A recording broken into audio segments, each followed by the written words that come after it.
Welcome to the Run Cult podcast, where running meets the culture.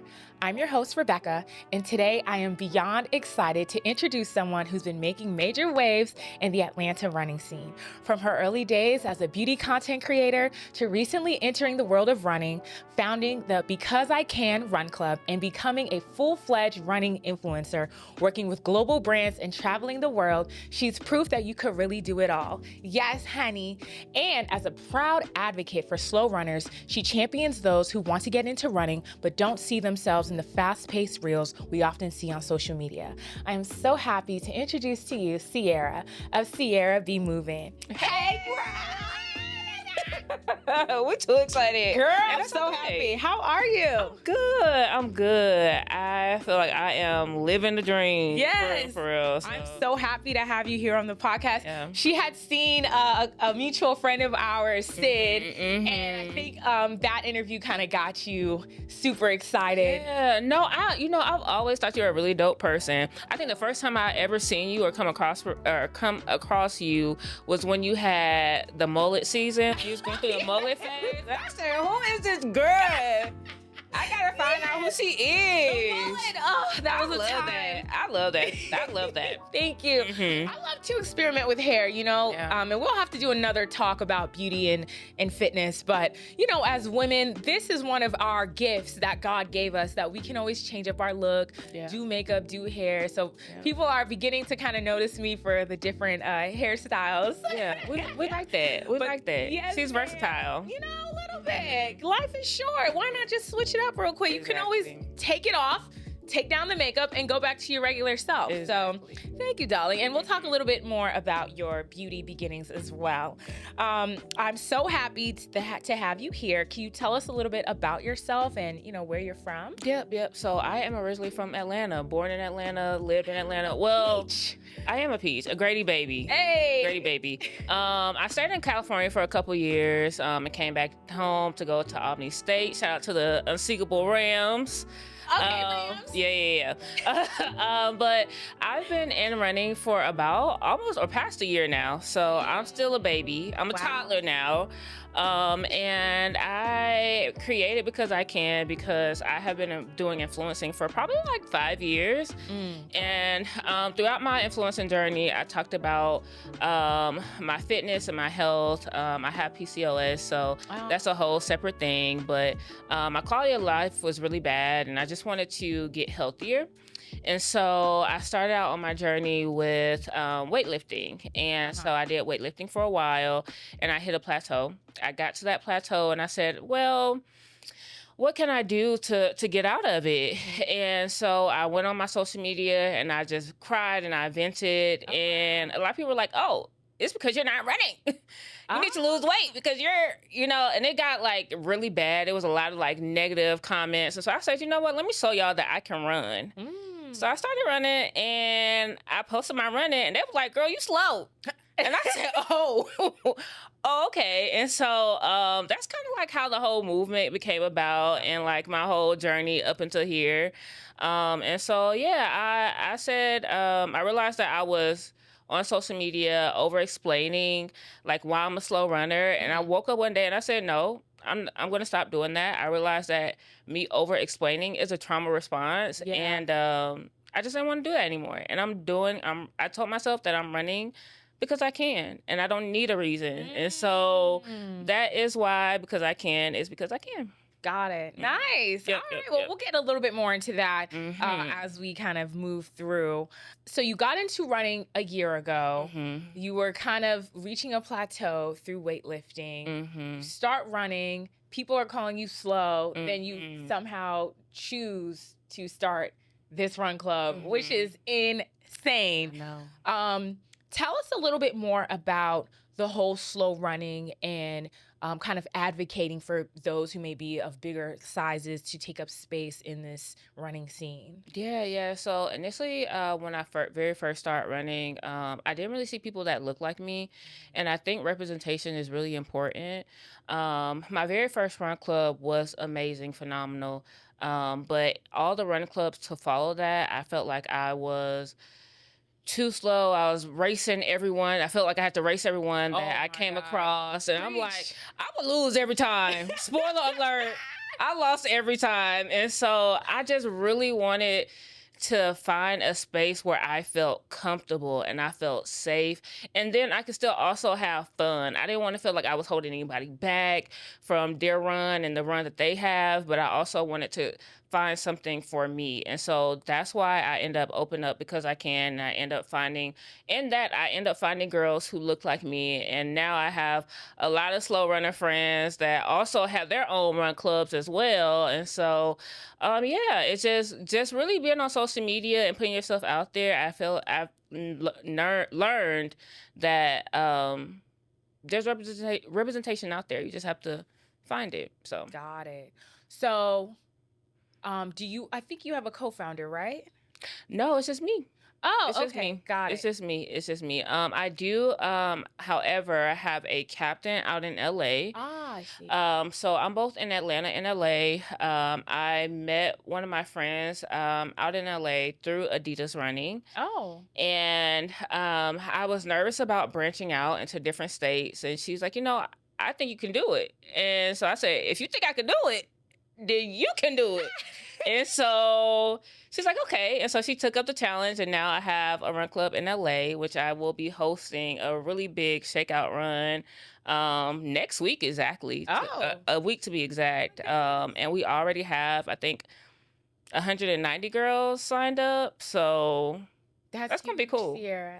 That's going to be cool. I'm excited. Amazing. Yeah. Okay, so you have, I guess, the main branch here in Atlanta and also in LA with your captain. Got it. I think I've seen her in your content, so I wasn't exactly sure how the dynamic worked. Yep. Understood.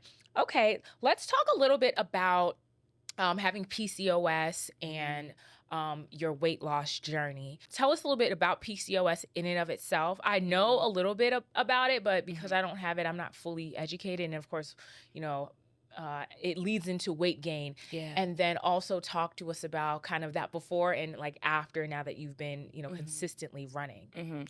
Yeah. So PCOS is, I try to simplify and say, is basically a hormone imbalance. So it affects you in multiple different ways. It depends on, your level of severity of PCOS. It differs throughout many women. It affects a lot of Black women. But the hormonal imbalances the symptoms from it can be having infertility issues, just having really painful cycles, you can facial hair, acne. There's like a list of different things, depression. So it can affect you in a lot of ways. For me personally, I was in the hospital basically every month whenever my cycle would come, because the pain for it was that bad. I had to take FMLA monthly because it was that bad. And so I just felt like I got into like a really depressive episode, and I just didn't want that for my life. Right. And so as I've lost the weight, my cycles have gotten so much better. Having long cycles can be a sign of PCOS as well. So if it lasts like more than 7 days or more than 5 to 7 days, that may be a symptom of it. And so now with the weight loss, it isn't as long. Yeah, so I feel like my quality of life is much better. When I first started working out, I couldn't work out or run when my cycle was on, but now I can do that.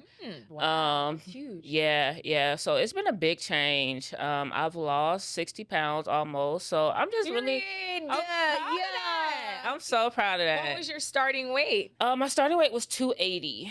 Oh my God. Yes, 280. And so now I'm floating around 225, 220. I know that because in her social media, she will say this 225 girly or XYZ. And I'm like, oh, okay, cool. The big body band. Yes. You know it. Yeah.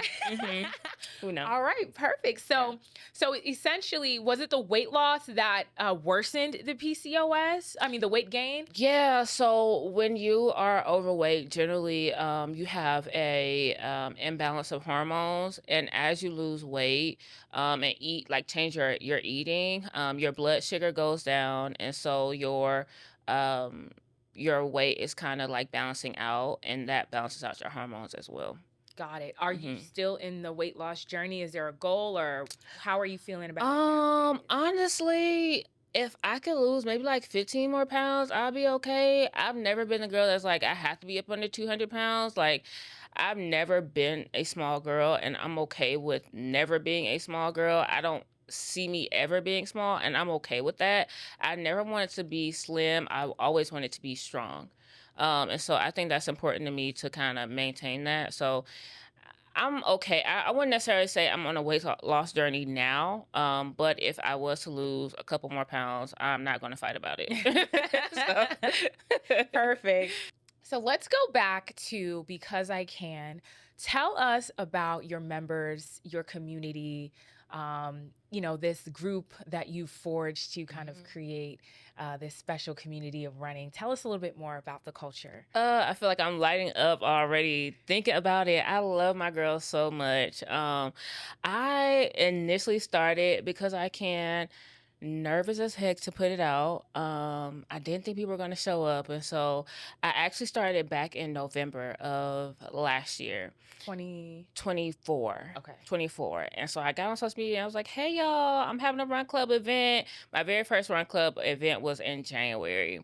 So I kind of just hinted around the fact to having people show up, and I don't know, I just was insecure about it. And so until I had quite a few girls that reached out to me and said, hey, you can do this. It's okay. I'm a slow runner too. I want to come. And I was like, for real? So after I got a little bit more confident in it, the numbers just continuously start to grow. I think my very first run club, I had probably like 5, maybe 10 people show up at most. That's solid. Yeah. But for me, I didn't know how to gauge like what is a large run club versus what is a small one, because the run clubs that I've seen in Atlanta have been having, hundreds and thousands of people show up. And I'm just like, where y'all at? Yes. And now I think I have a different perspective. I'm really trying to foster the relationships that I have now. Anywhere between 15 to 20 girls generally show up at the run clubs now. And that's been very consistent. And I've just been trying to foster that. And I have leads in my run club. So I have 3 leads: Michaela, Shay, and Destiny.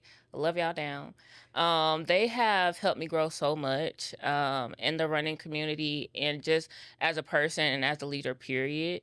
And so I'm really grateful for them. But yeah, we've grown quite a bit, but I think my perspective on the number in the run club has changed to just really just fostering the people that I have now. So yeah, because we're always chasing like the next 5, the next 10. We want the numbers to be big and grandiose, but actually when you look down and see what you have in front of you, like that's something to be proud of. Yeah, so I'm really grateful of the community that I'm building, and I definitely see it growing, but I'm also like loving the journey of just fostering the community that I have now. So amazing. So what are the paces that we're running at? So the girls are anywhere between like a 12-minute mile to a 16-minute mile. And then we also have walkers as well. So we do a lot of like interval running. We have walkers. And then we also have different forms of movement. So last week we went on a hike in Kennesaw. We're having Pilates this weekend. My team out in LA, they just had a cycling class. Nice. So we definitely have different forms of movement to get the girls going, but yeah, I'm excited about the running community and all the things that the girls are doing there. Amazing. Okay, I just wanted to know a little bit more. Talk to us about some of the hate that you've received, because you are a content creator, just, on top of, being in the running space. So what kind of backlash have you faced? I get all the time that I'm not a runner because of my pace times. I'll get, weight loss commentary like, oh, maybe if you lose X amount of weight, then you'll be able to keep up. Or it's just things people would never say in person to me, ever. And then sometimes I'll address like negative comments, and then they'll like kind of rescind what they said. Like, oh, I didn't mean it that way.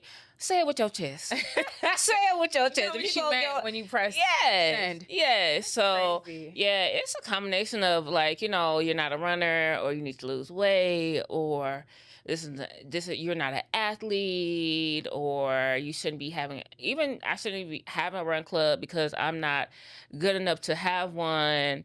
So yeah.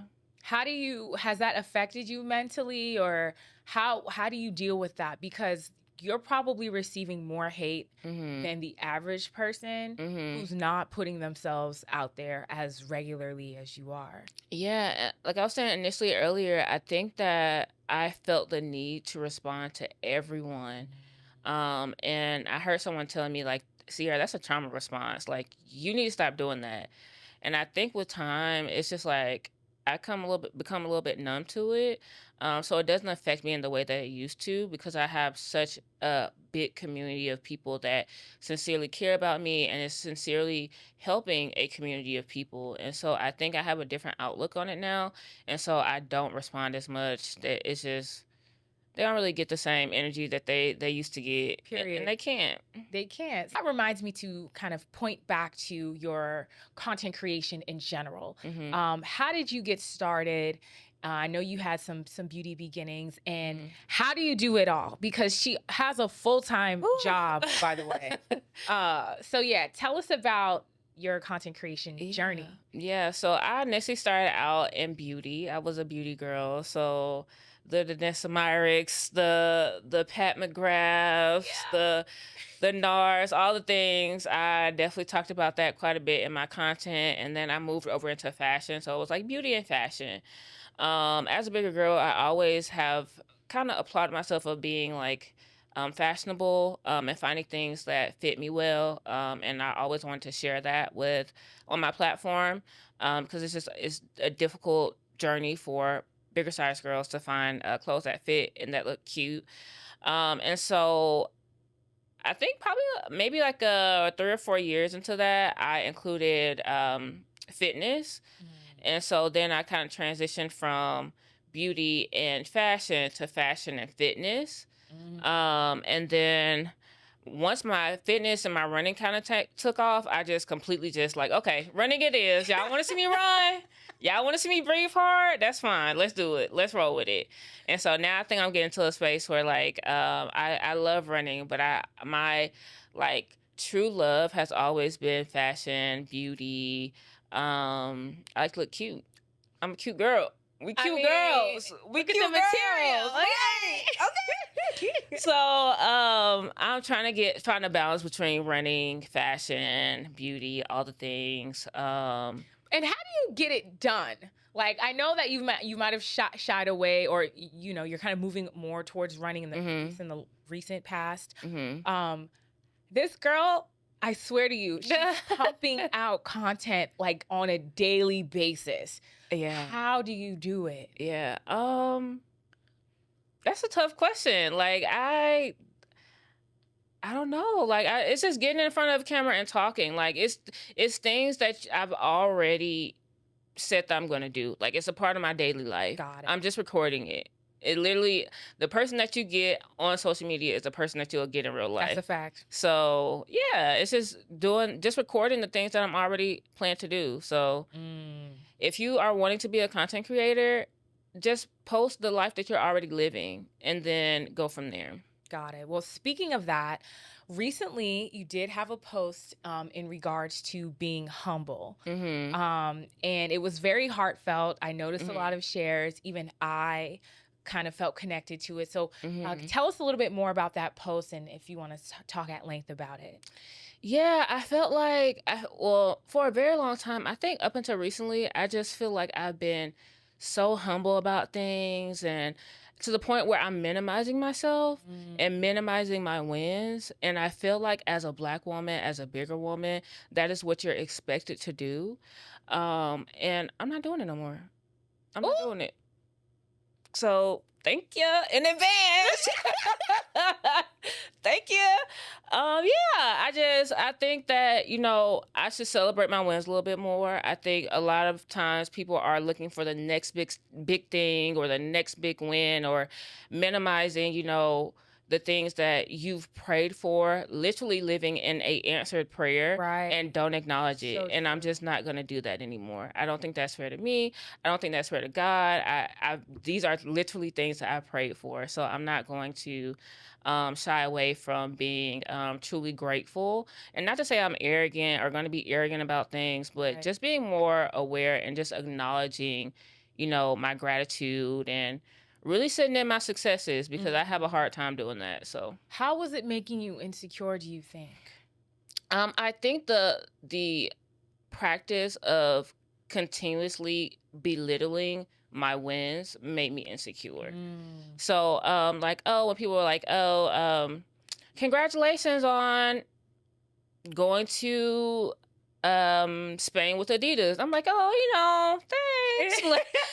But no. Right. But no, girl, It's you went to huge. Spain. It's Like, are you huge. crazy? Yeah. Yeah, so Why do we do that as human beings? I don't know. I feel like society kind of has trained, I want to say women, to like, For sure. Because to- men, to be like, bro. yeah, No big deal. And meanwhile, we're like, thank you. That was really, like, yeah. I don't feel like we have to be as coy anymore. Like, we need to like take back that confidence, Yeah. So. I think it's a matter of taking up the space that you know that you deserve. Because at the end of the day, Cierra made the content to then have it be shown, at scale to everyone, which then got the attention of XYZ at Adidas, whatever brand, what have you, which allowed you to have these opportunities. So, just taking more ownership and like really embodying it. Honestly, I feel like it boils down to confidence. Like, I feel like everything boils down to confidence. It does. Because literally, if you tell yourself you can do it, then you can do it. And it sounds simple, but it really is complex for a lot of people who just feel like they can't. So See, well, I'm happy that you've come to that realization. Thank you. Start getting a little bit more, braggadocious. Yes, honey. we're them girls. We're them girls. Yeah. Like, and people love it. Like, I love it when I see a girl like talk her stuff on the internet. Like, that's probably why I like Nicki Minaj. Yeah, and stuff like that. Like, Megan, like, or Rihanna, like, exactly. it just makes you feel so powerful and strong. Exactly. So. All right, let's move on. Speaking of your collabs, tell us a little bit more about some collaborations you've had with other run clubs and, of course, brands. So I definitely, I am a Adidas crew runner. So essentially that is you participating or leading running events within the community. So I partner with them quite a bit. I still partner with quite a few beauty brands. I did Wet n Wild in the past. I've partnered with Target, Walmart. I have some upcoming stuff. I don't know if I could talk about, but I'm gonna say it anyway. I have a brand deal with Her Ride. Are you familiar? Oh, that's the female Yes, sharing. yes. I love them. And so I'm really excited to create some content for them. They are pro women, pro LGBT, with the girls and the girls. So, I'm really excited about that. What else? I feel like that's all that's coming to my mind. But tell us a little bit more about that trip to Spain with Adidas. Yeah. I was on my phone like, oh my God, like just Girl, fangirling. I could not believe it. So, Amazing. as I said, I'm a crew runner with Adidas, and sometimes opportunities will come up where they will say, "Hey, we need a person for this. Are you available? Are you free? Yes or no?" And then we go through, booking that event. And so that was exactly how it happened. They reached out to me and said, "Hey, Cierra, we think you'll be amazing for this project. We really want to see you on it. How do you feel about it?" And I'm like, "What you mean how I feel about it?" Let's go. I feel like I was on Pumped with Ashton Kutcher, because I'm like, me? But yeah, so once they reached out to me, that was probably like 3 weeks before the event, and I think like every day leading up to it, I was just like, okay, is this happening? Okay, is this happening? Like, and then until I got on the plane, literally, I think that's when I had my wake up moment that I'm going to Spain with Adidas. Like, Wow. I had privately on like the things that I wanted for this year was a brand trip, and I just didn't think it was gonna happen. So I was like, I'm gonna just keep this private. But then when it happened, I'm like, Oh my goodness. look at God, you know? That's amazing. So what was the event? So I can't talk about it. Oh. I can't talk about it until next month. But there is a project coming out next month with Adidas that I will be featured in. So just be looking out for it. Amazing. She has to keep it on the hush hush. Yeah, I can't talk about it yet. NBA. We love them. Amazing. All right. So let's talk a little bit about some pet peeves of yours. Tell us what you think about run clubs that say all paces are welcome. Y'all be lying. Y'all be lying. Like a 10 to 12 minute at the slowest run pace is not inclusive to me. And I wish people would just say they're not, if you're not inclusive, just say that. Like there are people that are for that pace time or that pace group. Like you do not have to lie to kick it. You don't.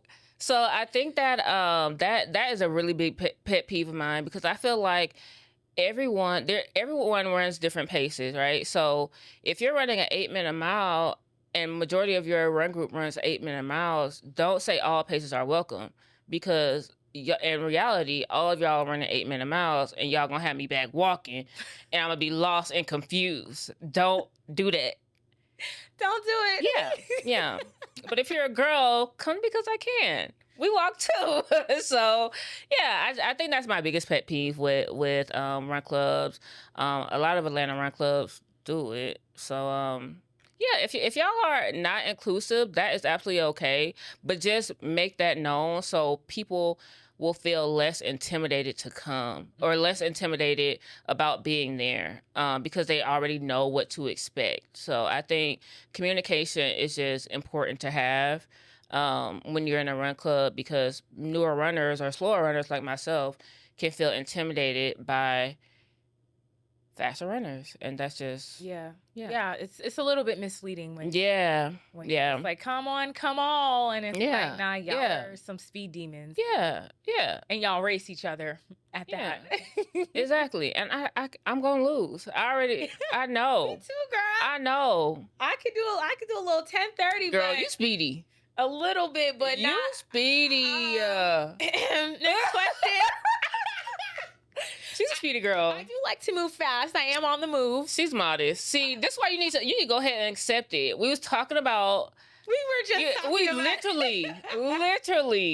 You gotta accept that. You're a speedy girl. I'm a speedy girly. Yes, exactly. As it gets warm, I do get a little slower. Yeah. And it's been so hot in Atlanta lately. So that's probably why I kind of have a little bit of resistance. Yes. And you know what? Heat. With that, this has been my first like full year of consistent running. And I have been like in a running rut, and I've been super discouraged because this heat I thought was slow in the winter. The summer.